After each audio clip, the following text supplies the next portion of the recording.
happy and healthy. This is a new series aimed at providing older adults with resources on health, fitness, finances, and other services. Happy and healthy. Welcome to another edition of Happy and Healthy, a series that's devoted to providing the resources for older adults and their families to find their way around the community and find out what services are available for you. Today we're going to be talking about writing the story of your life, and it's a really interesting one. I'm Louise Thompson. I'm Executive Director of Tampa Bay Community Network, where you can take video production training, learn how to become a video producer yourself, and have a show like this at any time. Just give us a call. Today we have with us, talking about writing the story of your life, Val Perry, who is a teacher of life story writing classes and life story writing program coordinator at the Bloomingdale Regional Library. Welcome. I'm so glad you could be with us today, Thank you. Val. Margot Hammond, whose name everybody in town probably remembers from St. Pete Times. She's an award-winning journalist, a blogger, and a workshop leader of persistence of memory memoir writing at the Dolly Museum, so you might want to check that out. Welcome, Margot. Glad you could be here. Paulas Story, who is an author, an editor, and teacher of Pages of My Life program at the Life Enrichment Center. Welcome, Paula. Glad you could be here. Why don't you all, just one at a time, talk about what you do and how you teach, wherever. I'm Valerie Perry. I'm the instructor at the Bloomingdale Regional Library. We are sponsored by the Friends of the Bloomingdale Library and also Hillsborough County Public Library System. And what I do is I offer a 10-week course on life story writing, and at the end of the course, the students will have 9 new life stories, and they'll also have an organized portfolio, life story portfolio, which they can add to for the rest of their lives. So the other part that we also do is we have a unique program that supports the life story writers after they get over the 10 weeks. And we support them really until they're through writing the stories. That's fabulous. Margot? I'd like to join. I teach what I call Kickstart memoir writing workshops at the Dolly, and as you said, they're called Persistence of Memory after one of Dolly's famous paintings. The one with the watch. The one with the watch. I have that watch. He is a perfect person to inspire people to start writing down their lives because he used so much of his own life in his paintings. So one of the quotes I use to encourage people is, he says, play at a genius and you become one. So the idea is for people to come in a very relaxed setting. It's in a beautiful building in downtown St. Petersburg, and it's really worth seeing if you haven't come by to see the museum. And what I do is I take paintings of Dali, and so it's kind of, you also learn a little bit about art because I explain each painting, and connected to each painting I give an assignment, and in the class, the people who are taking the class choose one of the assignments, and we actually write in class. And you'd be just amazed at what stories pour out of people. And I think that the reason that I wanted to do this class is because I think that memoir, to begin with, is storytelling. And I want to convince people that just in a very short time, they can start writing their memoirs by telling a story of their life. But they need a prompt. And Dolly helps. Oh, Dolly's in most of his own work. His wife is in it. Sometimes his family. Yeah. And then there's wars going on and religion, and exactly. It's craziness. It's very rich. It's like our lives, really. It's He's our like lives. in the middle of all and one of that. I brought this is the catalog to the paintings, and one of the paintings that I love that I use is a painting of Dolly that he painted when he was 17. So it brings people back to their own memories of when they were 17. And I have a prompt that goes to each with That's each a long time paintings. ago, Margot. Paula. It's a long time. Well, what Margot says about the stories and the amazing stories that come out of people is really true. I teach an 8-week course, the Pages of My Life class, at the Life Enrichment Center here in Tampa. And it's, again, loosely connected to art. I tell the people who come into my class, because they're intimidated, I'm not a writer, how can I do this? And I point out to them that what we're doing is finger painting with words. It's there to have fun with and play with. And over the course of the 8 weeks, I strive to teach them the elements of craft, how to tell story, how to write story, the tools that are involved, dialogue, setting, character development. And at the end of the 8 weeks, they've gone through a fairly intensive process that takes them deeper and deeper each week with prompts and topics to take them deeper. We start off skimming the surface with the really easy stories, and then we start digging deeper into the layers underneath. And doing it in a class setting, such as all of us do, one thing we realize is the intense bond that the people in the group end up having with each other and sharing things that they may never have shared with anybody else in their lives. It really creates a marvelous social circuit for older adults, as well as just being fun. So, Paula, you actually give them structure of a novel. No, I give them structure of the story. Okay. I give them structure But in some the of what you story. said, doesn't that apply to novel writing too? Not Like- necessarily. It can, but novel structure is very different from life story structure. We could spend the rest of the day talking about that. And that's what we're amongst gonna do. ourselves. No, I mean the rest of Exactly, the the day. day, okay. All right, let's go to this question. So, do you tell them to try to make something that's a whole big story of their life already, or break it into, like you mentioned, okay, so when I was 17, this happened, or how do you all approach that? Do you approach it by, let's just take a little topic and go with that, or? We give them prompts. Our program is based on a very successful program developed by Dr. Jim Barron, who's major in gerontology, and he discovered the well-being aspect of life story writing. What we do, we have 9 very large prompts and some questions within that, under that heading, like family, which is a huge project, and then they come back with their stories, but we tell them they don't have to do it chronologically until this present time. They pick the stories that have got the energy in, the ones that they really want to tell. They want to be sure that this one gets written, because we don't have time to write everything that we've... People don't understand what a memoir is. They think an autobiography, and many times people say, not only, as Paula said, oh, I'm not a writer, but they say, well, I'm not famous enough, or I don't have a dramatic enough story to tell. But actually, a memoir is not an autobiography. It's not telling when you were born and everything that you did in your life. It's a slice of your life. So it can be, there have been wonderful memoirs written just about friendships. So it could be just one thing that happens. So when, even in the prompt of Dolly at 17, I don't say, write me a story about when you were 17. I give a very specific moment when Dolly is looking at himself and painting this painting. And I have them look in the mirror, and they're 17, and they describe themselves at that point in their life. And what happens is that when you give that kind of prompt, a story emerges, because we are natural storytellers. And if you can tap into people that ability that we all have, then all the stories will pour out. And especially as we're getting older, we remember more of our past. But you don't have to write your whole life. And it's a wonderful thing to have written it down for your children or grandchildren, correct? I mean, isn't this one of the ways you talked about well-being, but also, and I'd love for you to address that, because I think you mentioned that before, that it addresses a lot of... The health ramifications are incredible. When people write their stories, they get a sense of validation. The older we get, the more invisible we become. We know You that. just mean because we're not getting any whistles on the street anymore. Is We're this not what you even mean? Because I did noticed on the notice that. street. I noticed I can't talk my way out of a ticket anymore either. That was just But go last ahead. year. But we do become invisible. The older we get, our frailties increase, and we get closer to the end of our lives, aware that we're closing in on that.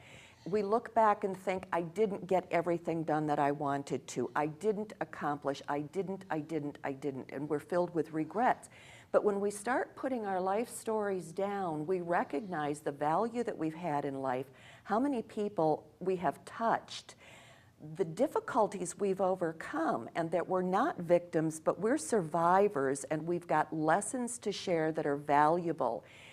When we reaffirm the benefit of what we've experienced, we reaffirm our value in the present and become more productive and engaged people within our families and within the community. And we think it's feel also- less regretful, is Oh, that what yes. absolutely I less think it's regretful. also just a lot of fun. I have Yes. an example that the genesis of my classes came because my mother, when she was in her 80s, my father died, and she was very depressed. They had been married 52 years. She came to stay with us for the winter, lived in Wisconsin, wanted to escape the cold. And she came, she was frail, she was 5 feet tall, she looked like a little, like she could be blown away. And we were very concerned about her health. And she also had been always taking care of my father, so she started trying to take care of my husband. And he said, you have to do something because, you know, she's driving me crazy. Or I took her to one of the conferences I was covering. And between the conference speakers, she came to me and she said, I'm so glad you became a writer because that's what I wanted to do. I said, well, it's not too late. You didn't want to be a ballerina dancer. You didn't want to be an NBA star. So she started to write her memoirs. And she had to do it because, first, be convinced to do it just for her family. But she then had so much fun doing it, and her health improved. And this is something I think that Paula has, her organization has emphasized, that they've always known that it's good for your mental health, but it actually is good for your physical health to write down your stories. She became more robust, and she ended up starting to write a column for the St. Pete Times when she was 86 years old. Oh, and nice. she wrote it until she was 92, and we put it together in a book. And so Oh, that's the kind what's of, the name of that? it's called Postscripts, Writing Life After 80. How nice is that? And I can attest to the fact that she became really a healthier person, physically healthier. And they have done studies. There's a longitudinal study that was done by Gene Cohen at the George Washington University in the DC area. And he was shocked. He was a gerontologist. And he was shocked to find out that it also improved people's health. Fewer trips to the doctor, fewer pills taken. Initially discovered by James Pennebaker, who's Right. a Yes. graduate of Eckerd College and now a professor of psychology at the University of Texas. And it was a bit of serendipity that ultimately ended up with doctors replicating his study to prove in an article published in the Journal of the American Medical Association. We shy away from writing down our painful stories. But when you write down the stories that are painful and get them out of your system, it has an incredible reaction on the physical body. The very short explanation of what happened in this particular study was that rheumatoid arthritis patients were able to virtually eliminate the need for pain medication, and asthmatic patients increased their respiratory rate by 400%. From writing? Simply from writing 15 minutes a day for 4 days for 3 weeks and going into those painful experiences of their lives. Whereas what we do is, at least I do, I lead people in through the fun stories of their lives. But what Margot was saying about the benefits, the people who come to my classes, very few have ever written anything before. And I ask how many writers are in the room, and there's nobody who puts up a hand. And 8 weeks later, every hand shoots up because the confidence has come out. They see that they have a skill and a talent they didn't know they had before. The Life Enrichment Center published an anthology of a particularly surprisingly good group that came together in one class. And we did it strictly for them because they were so engaged in the work. They were all superb writers. Well, the reaction to the book, even though it was not for sale, was so strong in the people who saw it that the University of South Florida asked us to republish an expanded version, which we did this past December. And the University of South Florida is now using it as a text for their School of Aging Studies students. And these are stories that are written basically by first-time writers with only a little bit of editing just for style and you know, the nuts and bolts. But the reaction is a benefit to the person who's doing the writing, and also there's a benefit to the younger person who's reading it to realize that that old person is more than an old person. This person has value, this person had experiences, this person went through things that I'm going through. So there's a long... And wouldn't the progeny of these people, the children and the grandchildren of these people who went through some difficult time, recognize at some point that I come from pretty powerful stock? Yes. You know, Survivors. Yeah, you know, and would that not encourage them through whatever they're going through? I do want to emphasize that it doesn't, this process doesn't have, you don't have to have some dark, deep secret. You don't even have to have had a traumatic life to have to do this, because a lot of people will say that to me. They'll say, well, I haven't had anything terrible happen to me. But, you know, or they'll say, I haven't had that interesting a life. Exactly. Yes. But everybody's had an interesting life. Everyone's had relationships that they can describe. Everyone has funny stories. And in my class, inevitably, we cry and we laugh. Oh, yes. Because inevitably, somebody will write a story that will just kill everybody, and everyone will just cry. But then some take a more humorous approach, and we'll all be starting to laugh over a story, because again, that is what we do as human beings. We tell each other stories. But so why did each of you get involved in teaching people about writing their story or helping them do that? All right, I'll tell you. I had a traumatic experience where I actually lost my eyesight for a week. And the very first day I was able to read again, there was an advertisement for life story writing class. And I signed up immediately. I thought, this is what I want to do with my life. I'd had a week to think about what I wanted to do. And when I got to the class, at the end of the class, the instructor was ill, she had breast cancer. And they wanted volunteers. And I don't know what happened, but my hand went up. And I realized I've been writing my entire life. And so I kind of learned as I went along, and the instructor, she was leaving. As she went out the door, she threw me Jim Barron's book. But She said, here, teach it. Right? Like, okay, you were the student, now yes, would you please teach it? it was really by That's fire, nice. I learned. But isn't there something about that, a saying about that? You never learn anything until you teach it? Until you or teach whatever? it. I read everything in that book, I tell you. But I realized by the end of the class that I just loved it. I loved teaching it. I loved taking people that had not written anything but a shopping list maybe for the last 20 years, and then putting their hand up at the end and saying they're a writer, and then 2 years later maybe coming to me with a self-published book. And the friendships that have come, I've been doing it for 6 years, and the friendships that were formed in that class with people who would never have met each other before. So it's just very rewarding, and I get to meet some really neat people with some neat stories, and yeah. Is that offered for free? Yes, it is. class at the It's library? paid for by the Friends of the Library. They've been Right. sponsoring it for 7 years. Nice.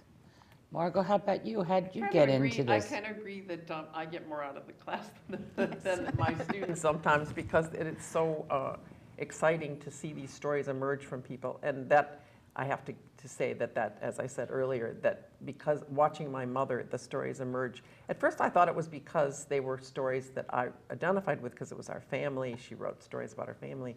But more and more I realized it was just that discovery of seeing somebody look within themselves and find that talent that they had, and change and transform into someone who really felt like they were a writer. And so I find that each class that I give, and we've been giving these beginner classes, and now we're starting to talk about giving some intermediate classes. I had a blog class where I had 7 women came. I thought it would be interesting to try to get people to start doing their memoirs online. So I called it memoir blogging, and none of them knew anything about being online. And we had so much fun putting them online and coming up with story ideas that they could use online, and titles for their blog. And so I totally agree. I think that what's engaged me more and more is the people that come to the classes. And also, Dolly is a very fascinating character. Oh, and my gosh. he's endlessly inspiring, really, because he's so wacky and crazy. And so I have also learned more and more appreciated just the art of Dolly and how he approached life, which was in a very imaginative way, and using every inch of his life in his art. So it's also, it's that combination, I think, of art-inspired memoirs that has kept But me you're going. getting into it. Was it a result of your mother getting into it, or was you already teaching No, it? You were book editing when she was getting into it. Yes. So no, it's a direct result of her. What actually happened was that we published this this book, Postscripts. Really, the family did. Published it for ourselves, to give to relatives and so on. But it just so happened at the time I was doing a book myself, and it was a book of book recommendations. And one of the parts of the book, my co-author, we would call ourselves the Book Babes. We were on WMNF for a while. We both wanted to write about our mothers, so I wrote the story I just told you about my mother starting to write. And people afterwards came up and, you know, some bought our book, but they all said, could we buy your mom's book? And I started selling my mom's book, and I started realizing there was a longing out there to tell stories. And so really it was a direct result of having worked with my mother that I started these classes. Did you learn more about your mother from that book? I did, a lot. Oh, that's really A great. lot. I mean, imagine finding, you know, a diary of your great-great-grandmother. Yes. I tell my classes. What a And it's not one that trope has that would like be. that movie where you find your mother had a big affair. What was that movie? Bridges of Madison Bridges County. of Madison. And Ah. you, That'd well, be you okay, do too. find out. That That'd was, be okay, too. oh, so cool. And then Grandma was really cool. Grandma was a hot mama. Okay. Paula, what about you? How'd you get into doing this? Well, I started specializing as a personal historian back in 1998, helping people do their life stories, as in I'd interview them, ghostwrite the story for them. But I'd run into people who wanted to do it themselves and didn't know how. So I suggested to the Life Enrichment Center that we add a class. They have a creative writing class there, but that we add a life writing class as well. And that's what started the whole thing. The classes have a fee, and all of the teachers at the Life Enrichment Center do earn a small stipend, but quite truthfully, we could all make more at Starbucks as baristas than we do teaching the classes. But we get involved and end up staying there because we meet such phenomenal people. And as both of them had said, I end up making so many wonderful friends. Some of the people who have taken my classes have now become close personal friends.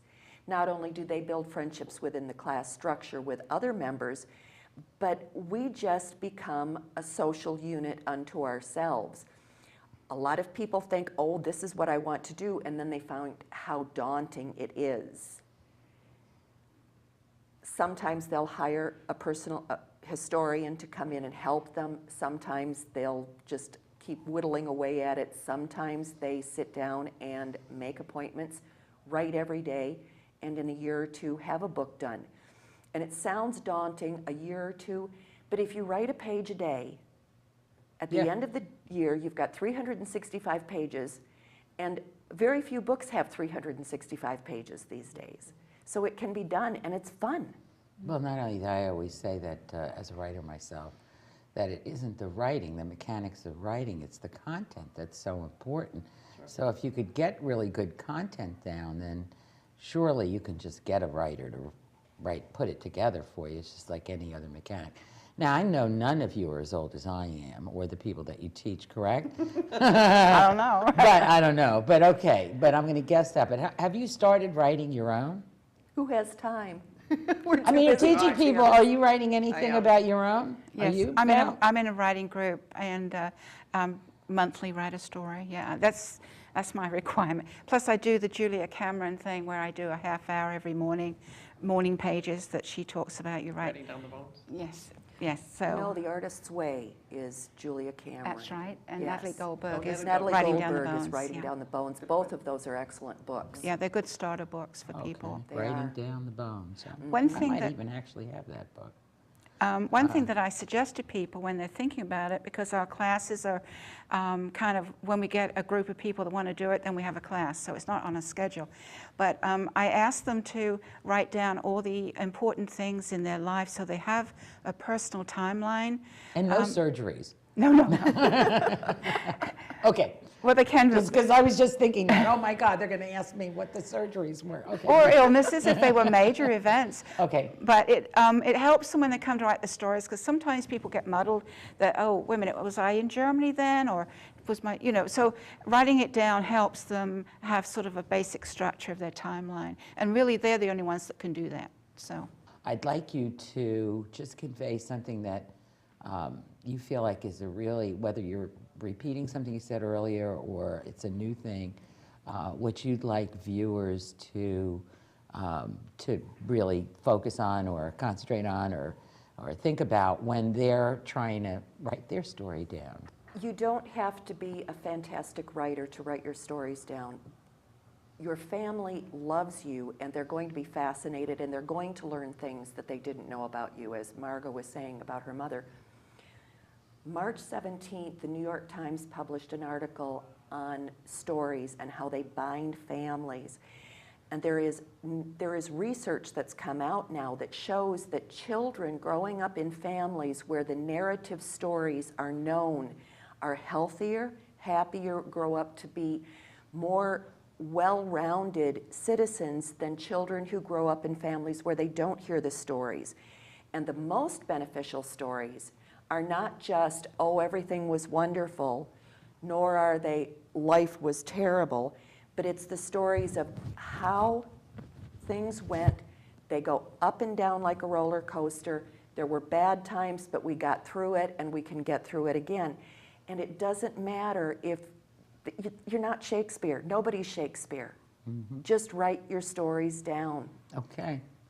Advice, I think Margot? one of the hurdles of writing a memoir is people think that it's, especially a certain generation, they think that it's somehow wrong to focus on themselves. Yes. Mm-hmm. And I always say there's a me in memoir because they always want to be writing about somebody else. And I said, no, we want you to write about yourself.